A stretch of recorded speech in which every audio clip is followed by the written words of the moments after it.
Өлкө аймагында орун алган кабарлар менен тааныштырабыз. Эфирде күндөмү маалыматтык программасы. Студияда Кундуз Кенжебаева, саламатсыздарбы?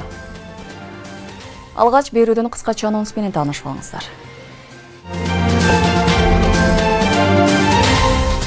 Кыргызстанда өлүм жазасын киргизүү маселеси эл менен кеңешкенден кийин чечилет.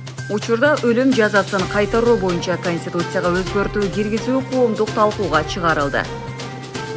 Ак Ордодогу 2 адамдын өлүмүнө шектелген 19 жаштагы жаран качууга аракет кылып, милициянын огунан каза тапты. Бул окуя коомчулукта күмөн ойлорду жаратып, милицияга сын айтылууда. Кызматтык курал канчалык негиздүү колдонулду? Жогорку кеңешке кимдер аттанды? Борбордук шайлоо комиссиясына арыз бергендердин саны 200дөн ашты. 3 эмдүү үй бүлө Белекке берилген батирге көчүп барышты. Кечээ жакында Камчыбек Ташиев Манас шаарынан 3 бөлмөлүү батирдин ачкычын 3 эмдин ата энесине тапшырган болчу. Созакта окуучулар үчүн лаборатория, өнөркана жана майыптыгы бар окуучулар үчүн лифтиси бар мектеп салынды. Бүгүн мектептен жаңы имаратынын салтанаттуу ачылышы болду.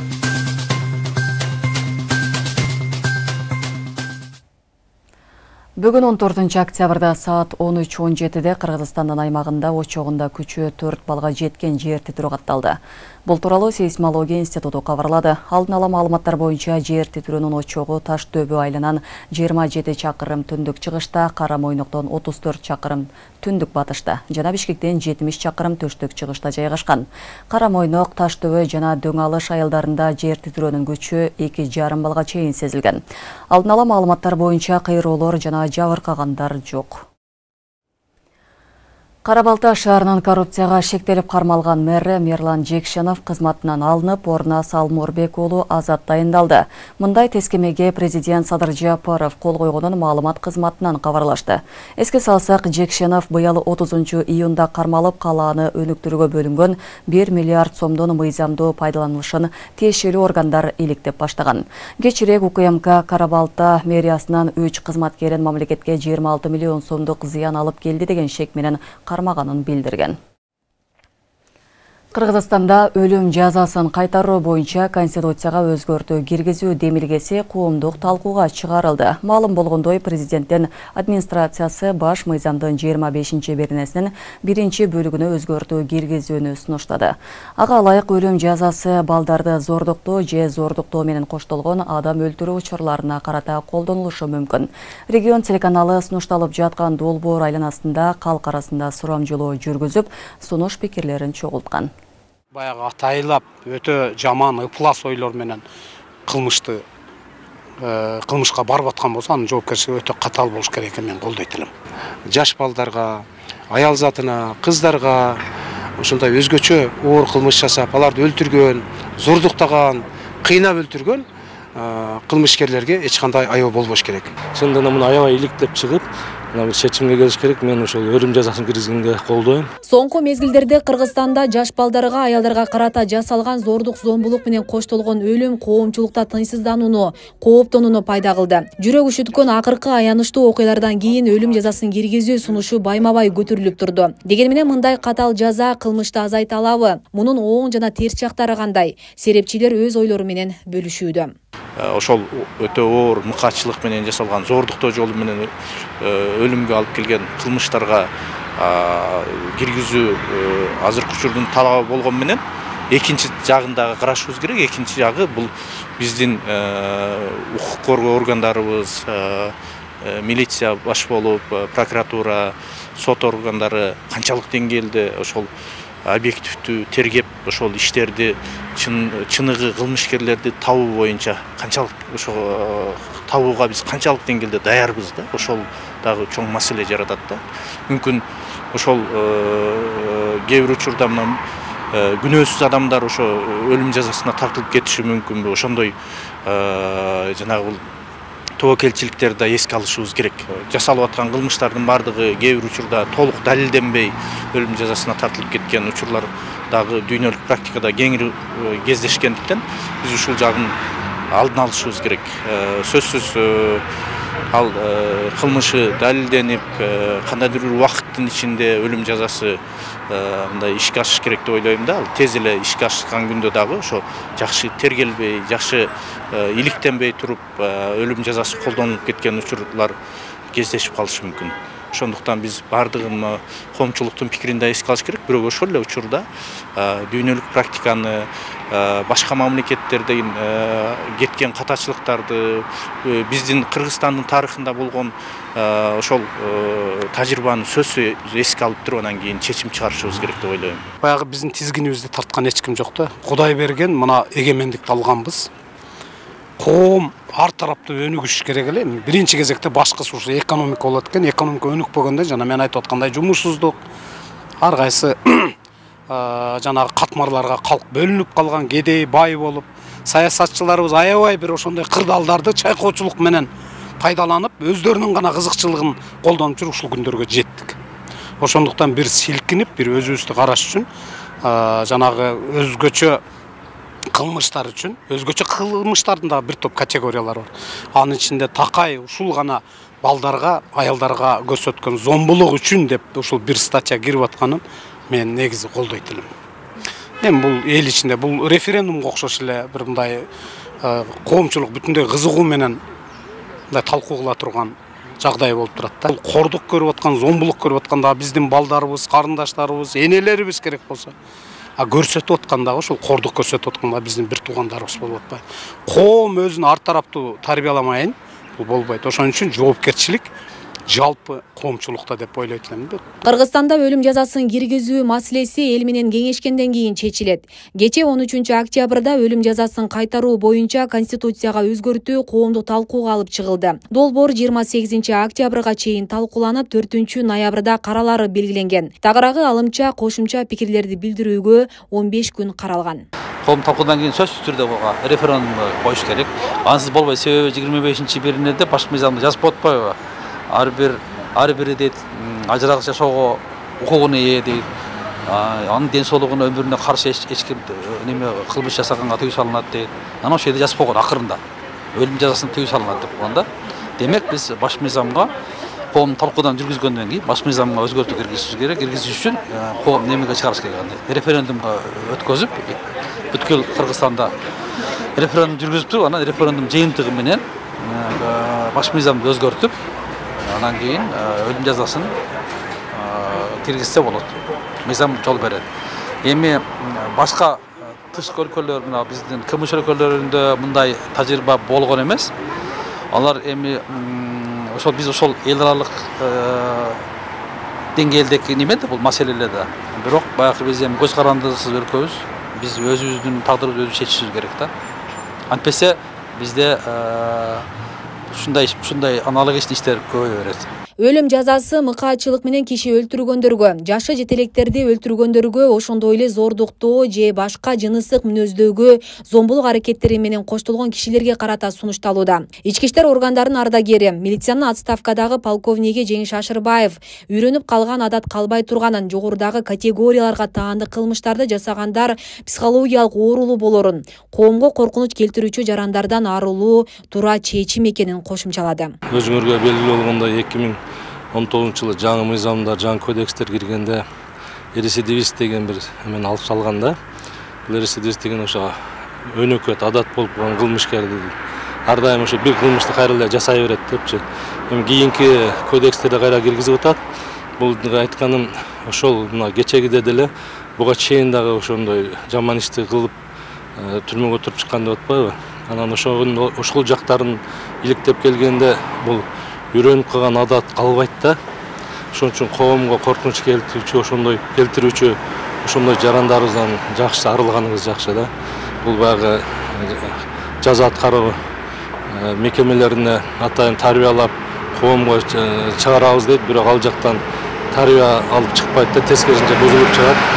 Ошондуктан ошондой туура айтып атат, айрым бир категорияларга, жана жаш өспүрүмдөргө, келин кыздарга карата оор кылмыштарды жасагандарга өлүм жазасын караштыргыла деп. Бул жерде туура мен кошулам. Бул жерде президент да туура айтып, ар бир институт өзүнүн багытына карап чыгып, ошо бир чечимге келгиледи. Аларды мамлекет багып, өмүрүнүн акырына чейин кармап отурат. Бирок суроо жаралат. Ошондой кылмыш жасаган адамдарды кармоонун, мамлекеттин эсебинен багуунун зарылчылыгы барбы деген суроо жаралат. Ошондуктан мен жеке пикиримде бул өзгөчө оор кылмыштар үчүн ошол жаш балдарга, аял затына, кыздарга ушундай өзгөчө оор кылмыш жасап, аларды өлтүргөн, зордуктаган, кыйнап өлтүргөн кылмышкерлерге эч кандай аяоо болбош керек. Өлүм жазасын киргизүү боюнча калк арасында жүргүзгөн сурамчылообузда төмөндөгүдөй пикирлер айтылды. Как это живого человека убить? Колдобойсузбу? Жок. Аллах бүгүн накажет. Шын айтсам, өзүмдүн деле кызым бар. Но бир жагы жакшы, бир жагы жаман. Потому что постава болуп калышы мүмкүн да. Күнөөсү жок адамдар өлүм жазасына тартылып кетиши мүмкүн да. Укук коргоо органдары ката кетирбейт деп мен ишенбейм да. Ошого эми күнөөсүз адам дагы эле куугунтукка кабыл болуп, соттолуп, анан өлтүрүлүп калса, буну уже оңдой албайбыз да. Өлүм жазасын коюш керек. Мындайлар педофилдер, мындай изнасилование дегендер көп болуп атат. Ушу адам бери 2018 жылдан бери канча адам неме болуп, зорлукталып, канчасы неме болду. Мен сунуштайм ушу законда. Судебная система должна быть на другом уровне, да? Вот, это мое личное мнение. Потому что очень много людей, кого судят, не тех судят, да, так сказать. Вообще не тех судят. И азыркы властьта тургандар дагы деле турса, может, оңолот го дейм. Мурункулар деген акча менен эле чыгып кетишкендер көп болгон да. Башка ордуна башкаларды отургузуп. Педофилия, да, если 100% доказательства, ну тоже, видите, он же легко умрет, да, получается. Электричествого отургузат дагы, все, он там 2 минуты подергался и умер, да? Либо там его застрелили или как.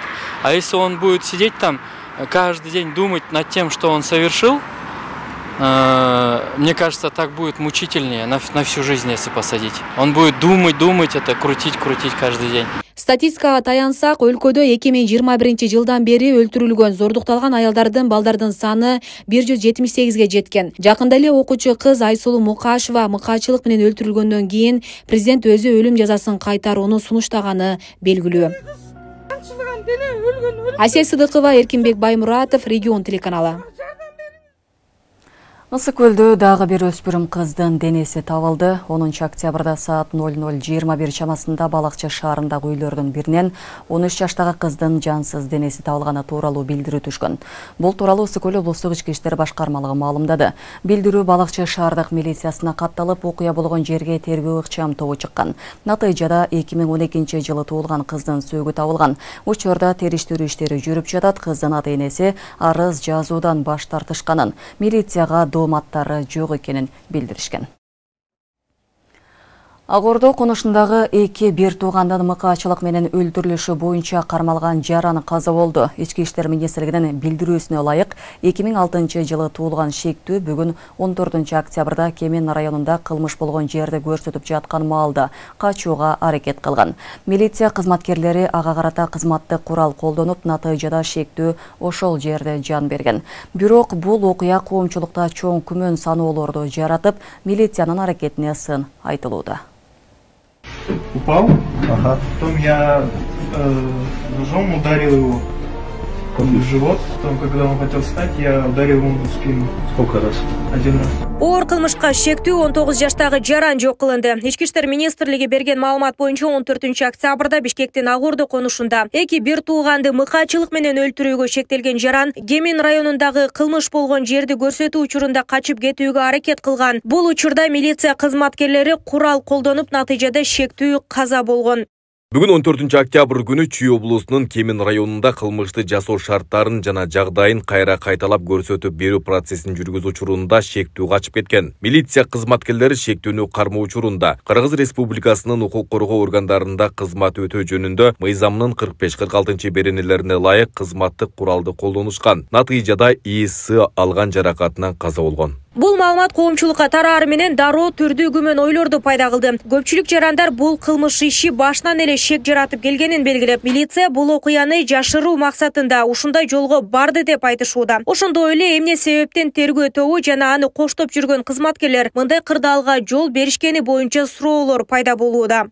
100% атайын болгон иш бул. Кантип эле качып кетсин? Ишениш өтө кыйын.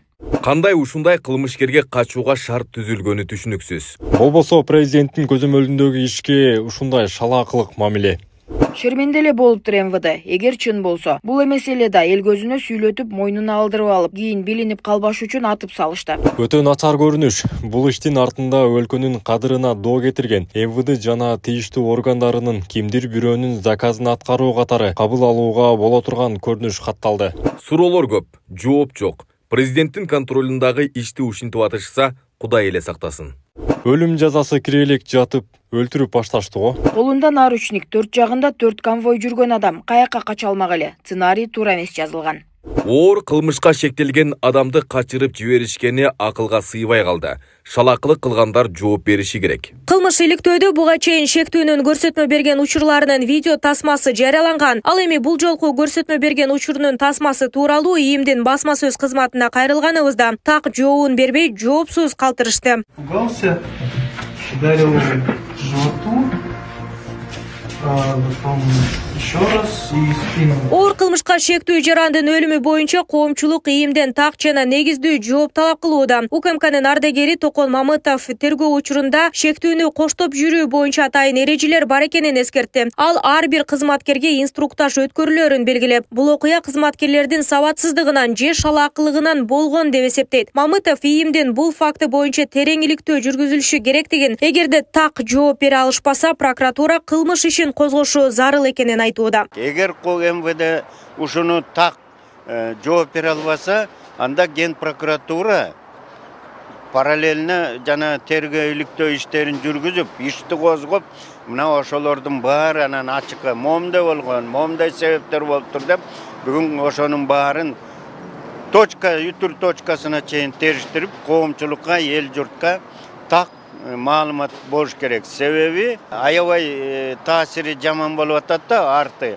Элде кандай болбосун, эгер чала чийки жооп чийки болуп калса, жакшы ар бир суроого мындай так жооп табылбаса, анда бул коомчулуктун арасында өзгөчө укук коргоо органдарга, мыйзамдуулукка, коопсуздук маселеге ишенич жоголот да, мына ошолорду эске алыш керек. Эске салсак, Бишкектин Ак Ордо 3 конушунда бир тууган 34 жаштагы эркек киши менен анын 38 жаштагы эжеси мыкаачылык менен өлтүрүлгөн. Кийинчерээк 7-октябрда бул кылмышка шектелип 19 жаштагы жаран кармалган. ИИМ маркум эркек кишиге 18, ал эми анын эжесине 11 жолу бычак сайылганын аныктаган. Шектүүнүн кармалган сүрөттөрү соц тармакка таркаганда, интернет колдонуучулар анын буга чейин тараган видеодогу адамга окшош эмес экенин айтып, дагы бир шектенүүнү жараткан болчу. Маркум 34 жаштагы кишинин жубайы 8-октябрда кармалган 19 жаштагы шектүүнү тааный турганын билдирген. 1-Май райондук соту 9-октябрда аны 3-декабрга чейин камакка алган эле.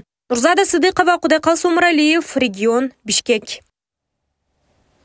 Чүй облусунун Жайыл райондук кадастр мамлекеттик мекемесинин жооптуу кызматкерлери кармалды. Аталган филиалдын айрым кызмат адамдары жер тилкелерин жеке менчикке мыйзамсыз чыгаруу боюнча коррупциялык схеманы алдын ала сүйлөшүп алып, уюштурганы аныкталган. Мыйзамсыз иш-аракеттерди жүзөгө ашыруу үчүн жасалма баштапкы документтер колдонулган. Бул жеке менчикке мамлекеттик актыларды мыйзамдуу негиздерсиз тариздөөгө мүмкүндүк берген.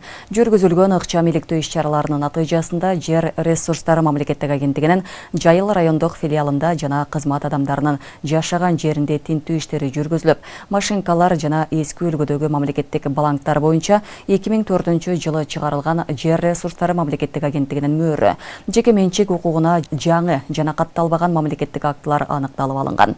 Мындан тышкары жер тилкелерине жеке менчикке мамлекеттик актыларды мыйзамсыз берүү, тактап айтканда документтин төп нускасын жасалмалуу жана аларды кадастр мамлекеттик мекемесинин реестрине каттоо жолу менен ишке ашырылгандыгы аныкталган. Козголгон кылмыш ишинин алкагында кадастр мамлекеттик мекемесинин Жайыл филиалынын башчысы кармалып, жазаларды аткаруу мамлекеттик кызматынын 21-тергөө абагына киргизилди.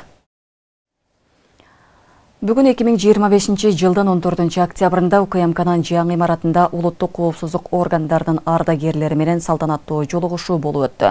Бул тууралуу мекеменин басма сөз кызматы кабарлады. Иш чарага министрлер кабинетинин төрагасынын ордунбасары УКМКнын төрагасы Камчыбек Ташиев катышты. Жолугушуунун алкагында ардагерлер жаңы административдик имараттагы иш шарттары жана инфраструктурасы менен таанышышты. Мындай форматтагы жолугушууда ардагерлер мекеменин жетекчилиги жана кызматкерлери менен бейформал баарлашуу өткөрүп, эскерүүлөрү менен бөлүшүп, каалоо тилектерин айтышты. Жолугушууда социалдык колдоо, өз ара кызматташтыкты бекемдөө, маданий патриоттук демилгелерди өнүктүрүү боюнча маселелерди талкууланды. Айрыкча жаш муунду мекенчилдикке жана кызматтык милдетке берилүү менен тарбиялоо темасына өзгөчө көңүл бурулду. Жогорку кеңешке депутат болуу ниетинде Борбордук шайлоо комиссиясына арыз бергендердин саны 200-дөн ашты. Алардын арасында буга чейин өзүн өзү тараткан соңку курамдагы депутат болгон саясатчылар да бар. Кабыл алуу 30 октябрга чейин уланат. Алардын бардыгы шайлоого катышууга өзүн өзү көрсөткөн талапкер каттары катталышкан. Мөөнөтүнөн мурда өтүүчү парламенттик шайлоо 30 ноябрга белгиленген. Борбордук шайлоо комиссиясы Кыргыз Республикасынын жогорку кеңешинин 8-чакырылышына депутат болууну самап, арыз тапшыргандардын тизмесин күн сайын жаңылап жарыялоодо. Алардын арасында бийликтен бийликке секирик жасап, эл үчүн эч бир пайдалуу иш жасабагандан тартып, кезинде Алмазбек Атамбаевке эл баатырын берүүнү сунуштаган Сайдилла Нышанов, андан сырткары Салим Байбатча деген ат менен белгилүү Крим төбөлгө кат жазып, анысы ачыкталып, анан Ак үйдүн айнегинен секире качкан Эмил Жамгырчиев сыяктуу экс-парламентарийлерди да көрүүгө болот. Эмил мырза азыр эмне болду? Комментарий берип коесузбу? Азыр кармаган келишти.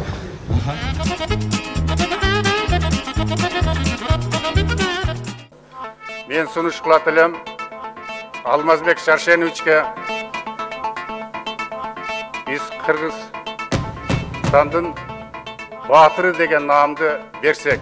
Ал эле эмес буга чейин мөөнөтүнөн мурун кетүүнү эп көрүп, өзүн өзү таратууну демилгелеп чыккан экс-эл өкүлдөрү да четинен арыз тапшырууда. Бирок коомчулукта бул талапкерлер катуу сынга кабылып, алардын моралдык жоопкерчилигин эске алынышын талап кылгандар да жок эмес. Мындан улам бул жолку депутаттык шайлоодо алардын кызмат абалы же байлыгына карап эмес, эл үчүн иштей турган эл өкүлдөрүн тандоо керек дейт эксперттер.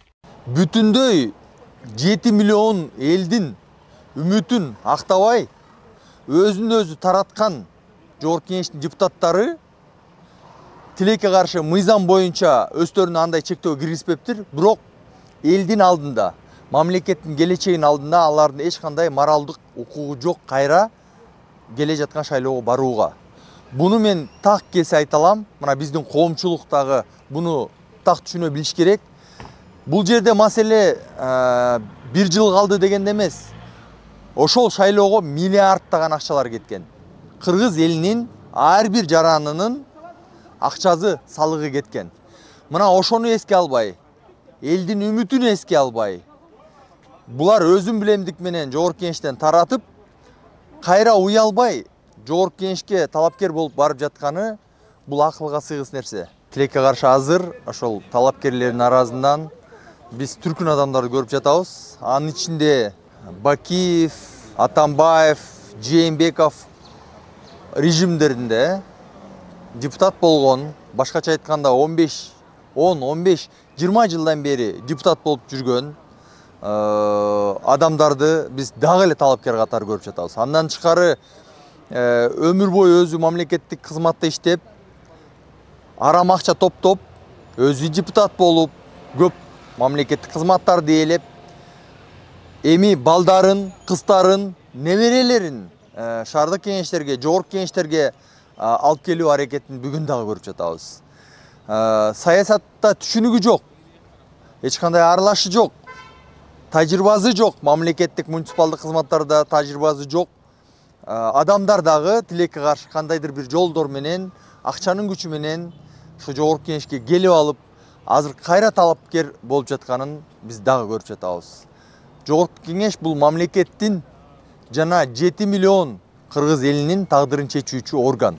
Учурда парламентке мөөнөтүнөн мурда шайлоого талапкер болуп катышуу ниетин билдирип, Борбордук шайлоо комиссиясына арыз бергендердин саны 220дан ашкан. Алардын дээрлик бардыгы өзүн-өзү көрсөткөн талапкер катары тапшырышкан. Буга чейинки шайлоолорго салыштырмалуу бул жолку келе турган парламент жаңы эреже менен тандалат. Ага ылайык эл өкүлдөрүн тандоодо талаптар да күчөтүлгөн. Депутаттык жарышка 25 жашка толгон, кыргыз тилин билген, жогорку билимдүү жана Кыргызстанда 5 жылдан кем эмес жашаган жаран катыша алат. Бул шайлоодо мыйзамда талаптар күчөтүлдү. Ушу талапкерлерге алардын эң негизгилерин айта кетсем, ошол мурда соттуулугу алынып салынса, соттуулугу жоюлса бара беришчү талапкер болуп, бул жолку шайлоодо ошол соттуулугу бар эле болгон болсо мурда алынып салынса дагы, жоюлса дагы соттуулугу ал жарандар өзү бара албайт. Анан дагы бир талаптардын бири, эгерде кылмыштуу, оюшкан кылмыштуу топтун мүчөсү болсо, качандыр бир реестрде бар болсо, мөөнөтүнө карабай ошол оюшкан кылмыштуу топтун мүчөлөрү, ошол бандалардын мүчөлөрү, ошол алардын бардыгы ошо реестрде болот. Алар дагы бул жолу талапкер болуп бара алышпайт. Анан дагы бир айта кетчү нерсе, ошол диний кызматкерлер, алардын бардыгын ошол муфтиятта, алардын муфтият аркылуу аныктайбыз. Алар дагы ошол өзүнүн диний ишмердигин токтоткондон кийин 5 жыл убакыт өткөндөн кийин гана талапкер боло алышат. Деген менен азыркы тапта арыз тапшыргандардын баарысы эле кандидат боло албайт. Учурда болгону талапкерлердин документтери кабыл алынууда. Андан соң тийиштүү органдарга алардын соттуулугу боюнча текшерүүгө жиберилет. Арыздарды кабыл алуу 30 октябрга чейин уланат. Эмил Жамгырчиев өзүнүн арызын берди Борбордук шайлоо комиссиясына. Биз арыздарды азыр баарын кабыл ала беребиз. Кыргыз Республикасынын жарандары бардыгы эле ошол өзүнүн арыздарын Борбордук шайлоо комиссиясына бере алат. Бирок ошол арыздарды алгандан кийин биз алардын ошол канчалык деңгээлде пассивдүү укугуна ээ экендиги аныкталат. Ал тийиштүү органдарга документтерди жөнөтүлөт, бизге ал тастыктап берүү үчүн. Ошондой эле дипломун аныктыгы дагы тийиштүү органдар аркылуу тастыкталат.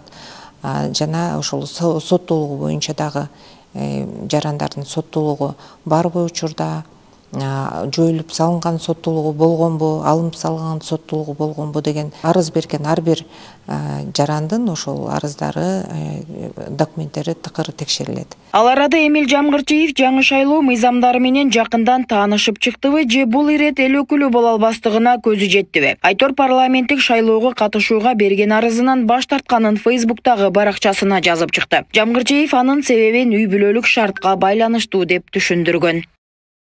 Белгилей кетсек, Кыргызстанда кезексиз парламенттик шайлоо 30 ноябрда өтөт. Жаңы мыйзамга ылайык 90 депутат мажоритардык система менен шайланат. Ал эми партиялар ар бир 30 округка бирден талапкер көрсөтүүгө укуктуу. Эгер кайсы бир саясий партия 30 же 15 округка талапкерлерин көрсөтсө, алардын 30%дан кем эмеси аял болушу зарыл. Андан сырткары ар бир көрсөтүлгөн талапкер үчүн партия 300 000 сом өлчөмүндө шайлоо төгүмүн төлөшү керек.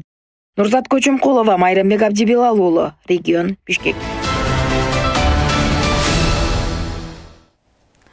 Монополияга каршы жөнгө салуу кызматынын төрагасы Жээналы Орозбаев өлкөдө эттен кымбатташынын бир нече себептерин атады.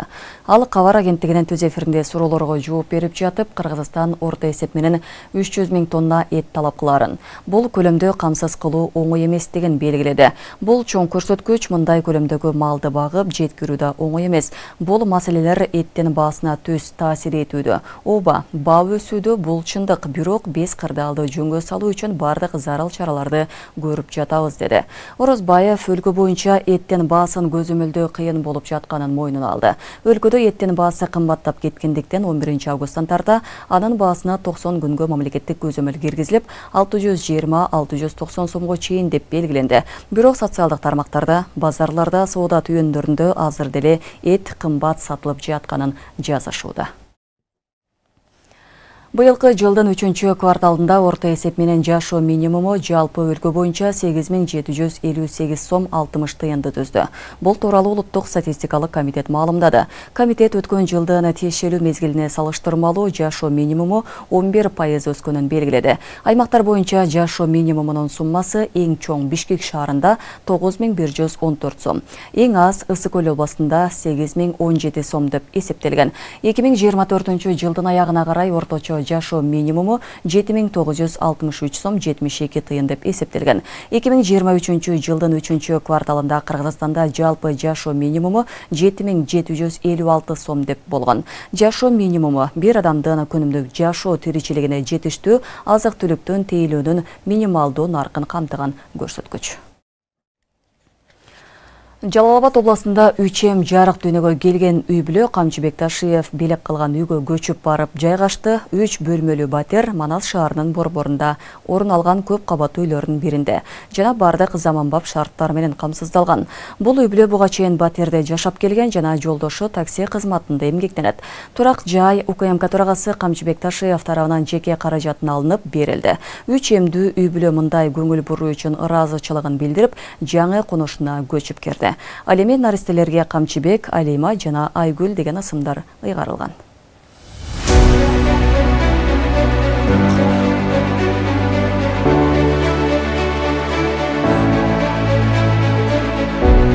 Үч эмдүү үй-бүлө Камчыбек Ташиев белек кылган үйгө көчүп барып, учурда ошол жерде жашап жатышат. Аларга Манас шаарынын борборундагы көп кабаттуу үйдүн биринчи кабатынан 3 бөлмөлүү батир берилген. Батир толугу менен заманбап шарттары менен жабдылган.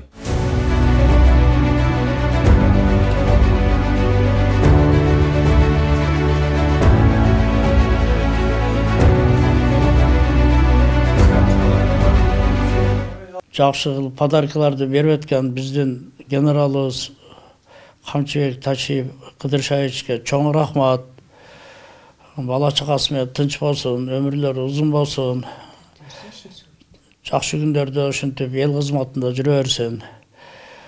Кудайга шүгүр, ушу үйлөр жакшы, жылуу, жарык, таза, бардык условиясы менен. Ушунчалык жакшы ыраазычылыгыбызды билдиребиз. Эшиктин алдылары дагы чоң экен, кеңири ойногондоруна. Эми муну мектептер жакын экен. Неберелерибизди мектепке киргизип алсак, 3 эмди жакшылап чоңойтуп алсак, жакшы, ошо жакшы ыраазычылыгыбызды билдиребиз. Жалал-Абад облустук төрөт үйүндө 2025 жылдын 28 августунда 34 жаштагы Нурайым Исакова 3 эм төрөгөн. Үй-бүлө буга чейин Манас шаарында батирде жашап келген. Ал эми жолдошу такси кызматында эмгектенет. Куш келипсиздер биздин үйгө. Үй аябай сонун экен. Терең ыраазычылык билдирем Камчыбек Ташиевке. 1-этаждан 3 комнаталуу квартира, балдарга аябай ыңгайлуу шарттар менен, эшиктин асты да аябай сонун, детский площадкалары бар, аябай сонун экен, бизге жакты. Өзүбүздүн мындай неме башкача экен. Өзүң үйүң болсо, баары сезимдер башкача болот экен. Сүйүнүү эле же чай өтпөй, тамак өтпөй калды го.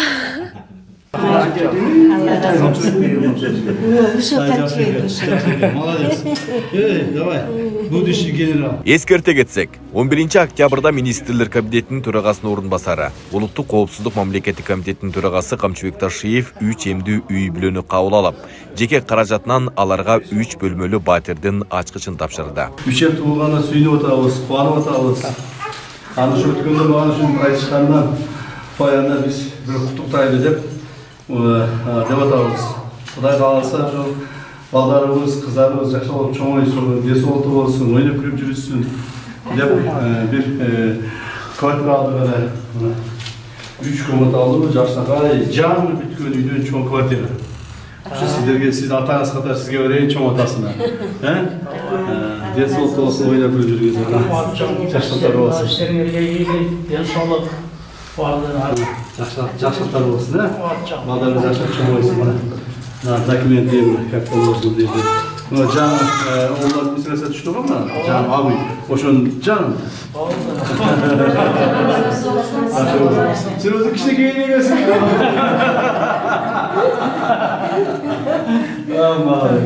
Аталган үй бүлө 3 эм менен кошо жалпы 6 баланын ата энеси. Жаңы төрүлгөн уулуна чоң атасы генерал Камчыбек Ташиевдей элге кызмат кылган азамат болсун деген тилек менен Камчыбек деген ысым ыйгарган. Ал эми кыздарына чыган айымдардай акылдуу жана ыймандуу болушсун деген ниетте Камчыбек Ташиевдин апасынын аты Алима. Ошондой эле Кыргызстандын биринчи айымынын аты Айгүл деген ысымдар ыйгарылган.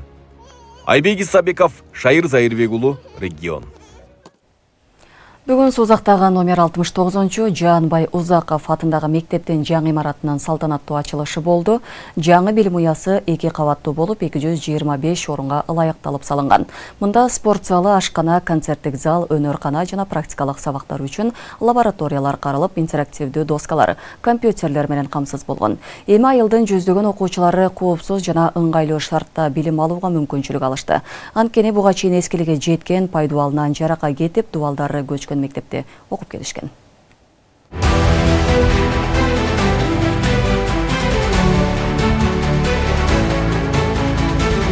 Сузактын Мундуз айылындагы жалгыз мектеп жаңыланды. Бүгүн 69-чу Жанбай Узаков атындагы мектептин жаңы имараты салтанаттуу түрдө пайдаланууга берилди. Самалыкка президенттин Жалал Абад облусундагы ыйгарым укуктуу өкүлүнүн орун басары, райондун акими, жогорку кеңештин мурдагы депутаттары жана ата-энелер катышты.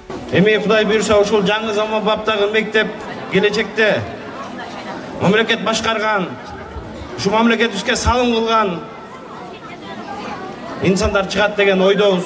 Биринчи Кудайдын колдоосу менен, экинчи ушул биздин мамлекетибиздеги болуп жаткан өнүгүүнүн шарапаты менен жана ошондой эле ушул Дүйнөлүк банктын колдоосу менен ушул мына жаркыраган мектептин имараты бүтүп, бүгүн ачылуу аземинде турабыз. Бул мектептин курулуп калышына мына биринчиден ушул жердин эли, ушул жердин тургундарынын көп эмгеги бар. Ошону менен катары эле мына биздин маалымат кызматкерлеринин дагы айрыкча ушул регион телеканалынын көп бир мээнети бар да. Анткени бул телеканал мен билгенден бир 10дон ашык мектеп жөнүндө сюжет чыгарып, ушул мектептин жанакы авариялык коркунучтуу жерлерин баарын көрсөтүп, ушул баягы курулушуна чоң түрткү болду.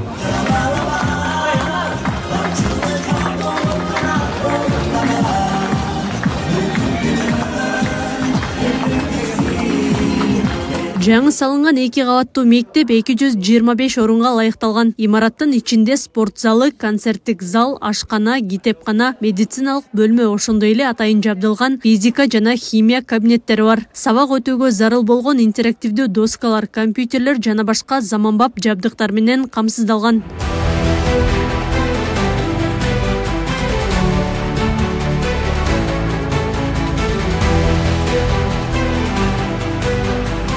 Мурдагы эски мектептин көчкөн жерлерин уламшыбап, айнектерин тосуп, таар жана сыз кааналарда сабак өтүп келишкен. Эми ошол оор күндөр артта калып, окуучулар жаңы заманбап мектепте билим алууга мүмкүнчүлүк түзүлдү. Бул Самалык айылдын тургундарын жана ата-энелерди кубанычка бөлөдү. Негизи мектепти ушунча жылдан бери күтүп атабыз. Быйыл 11-класс эле болуп калдык. Быйыл илешип калыппыз деп сүйүнүп атабыз. Анан мектептин шарттарына келсек, баары аябай сонун, биз күткөндөн да сонун чыкты. Бардыгы шарттары, жабдуулары бардыгы бар. Парта, стулдар бардыгы сонун, баары жакты. Эски мектеп болгон, ал мектепте шарттары жок эле. Азыркы заманбап мектептин курулганына биз абдан ыраазы болуп отурабыз. Балдарыбыздын ушундай заманбап мектептерде окушуна биз дагы сүйүнүп отурабыз азыр. Биз мындайды түшүзө дагы көрмөгөн эмеспиз. Курулат деп ойлогон эмеспиз.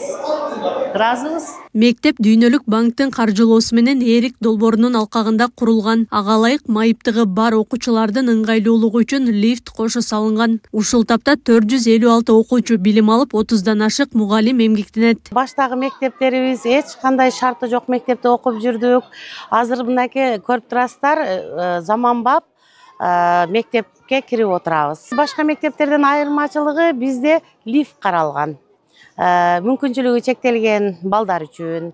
Андан башка дагы сырткы, ички залдарыбыз, актовый залдар, спорт залдар бардыгы каралган. Дагы бир айтып кое турган нерсе, ошол долбоордун негизинде куруучуларыбыз бизге 3 электрондук доскаларды берди. Башка мектептерде бирден болсо, бизде 3 болуп калды. Лаборатория каралган, өнөр каналар каралган, кесипке багыт берүүчү каналарыбыз каралган бизде. Белгилей кетсек, мектептин эски имараты бири-биринен өзүнчө болгон 3 корпустан турган. Алардын эң эскиси 1933 жылы курулса, негизги корпусу болсо 1963 жылы салынган. Ошентсе дагы мектептин сыйымдуулугу 120 окуучуну камтып, 2-3 нөмөт менен окушкан. Аклай Карабаева, Замирбек Тойчубаев, Регион. Министрлер кабинетинин төрагасы Адылбек Касымалиев бүгүн президенттин атынан грек-рим эркин күрөш жана кыз-келиндер күрөшү боюнча 15 жана 20 жашка чейинки спортчулар арасындагы Азия чемпионатынын жеңүүчүлөрүнө сертификаттарды тапшырды. Өкмөттүн маалыматына ылайык, быйыл июнь айында Бишкекте өткөн бул ири эл аралык мелдешке Азиянын 45 өлкөсүнөн 500дөн ашык спортчу катышкан. Кыргызстандын жаш балбандары жалпы 30 медаль, анын ичинен 5 алтын, 8 күмүш жана 17 коло байге утуп алышкан. Сыйлык тапшыруу аземинде Адылбек Касымалиев спортчуларды жеңиши менен куттуктап, президент Садыр Жапаровдун атынан жаштардын спортко болгон кызыгуусун жана мекенге болгон сүйүүсүн жогору баалады. Бул чоң жеңиш жаштарыбыздын эрктүүлүгүнүн жана мекенге берилгендигинин далили.